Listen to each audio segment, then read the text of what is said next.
ভালো আছেন আপনি? এই তো আলহামদুলিল্লাহ আছি ভালো। আপনি ভালো আছেন? আলহামদুলিল্লাহ। কোথা থেকে আসছেন? আমি এইখানি। এইখানেই। হুম। মানে পার্কের অন্তর্ভুক্ত। হ্যাঁ। পার্কে আসলে আপনাকে পাওয়া যাবে?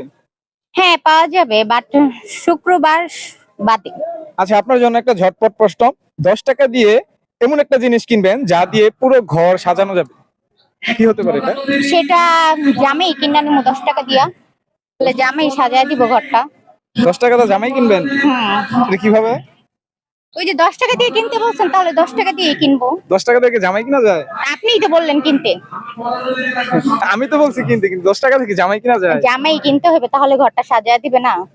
দর্শক, আপনারা অবশ্যই কমেন্ট করবেন 10 টাকা দিয়ে কি কিনা যায়, আর আপু যদি উত্তরটি সঠিক বলে থাকে অবশ্যই জানাবেন। নেক্সট প্রশ্ন। আহ, তো অনেক পৃথিবীতে এমন একটা প্রাণী আছে যা জন্মের পর 2 মাস ঘুমায়। এটা বাংলাদেশেও আছে। জন্মের পর হুম। 2 মাস ঘুমায়। হ্যাঁ, এটা আমি জানি বাট আমার এখন মনে পড়তেছে না। একটু চেষ্টা করেন। এটা কিন্তু বাংলাদেশেও আছে। জন্মের পর ঘুমায়। 2 মাস ঘুমায়। ও আরেকটু ট্রাই। পারেন? এটা কুমির। আমার কুমির কিভাবে ঘুমায় জন্মের পর 2 মাস? আমি এটা পারতাম বাট ভুলে গেছি। এটা ক্লু দেই আপনাকে। দেন।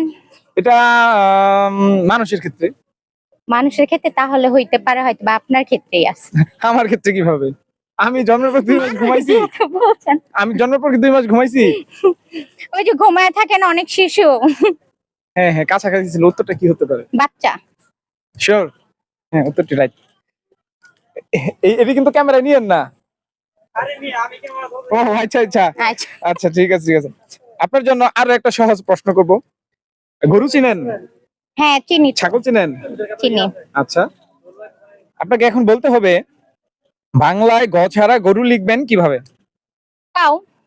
কারণ ইংলিশ, আমি বাংলায় গ ছাড়া গরু লিখবেন কিভাবে? ও বাংলায় গরু। গাধা। গাধা কি গরু? হ্যাঁ না না, সেটা গাধা। গাধাই গরু। না না না, গাধা গাধা কিভাবে গরু হয়? ওই যে বলে না গরু গাধা। না, উত্তরটা এরকম না। গরু বল লিখতে হবে ঘ ছাড়া। গাধা হচ্ছে আরেকটা প্রাণী, গরু হচ্ছে একটা ও প্রাণী, আচ্ছা। মহিষ হচ্ছে আরেকটা প্রাণী।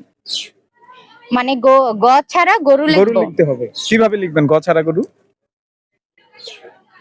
খুবই সহজ ছিল। ক্লু দিতে হবে?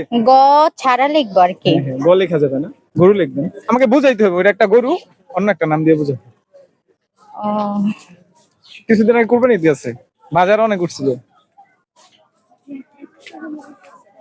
এই কুরবানি দেই চিনেন? গরু। আচ্ছা, পাঠা চিনেন? পাঠা। হ্যাঁ পাঠা চিনি তো। আর একটা হচ্ছে খাসা চিনেন? না খাসা চিনি না। মানে ছাগলের মধ্যে একটা পাঠা একটা খাসা, যেটাকে যে মুসলমানি করানো হয় ওটাকে কি বলা হয়? খাসা। ইয়া ওরা খাসি বলে। খাসি। আপনি খাসা কইতাছেন। আচ্ছা, যে খাসা খাসি একই। আচ্ছা, খাসি সেম। গরুর ক্ষেত্রে এরকম একটা ক্লু দিলাম আপনাকে। ও ওইটা তো গাভী। গাভী তো মহিলা হয়ে গেল। তাহলে গরু গাভী একই। গরু গাভী। মহিলা ছেলে এইটাই তো। ঠিক আছে, উত্তরটা এভাবে হতো। বলদ লিখলেও হতো।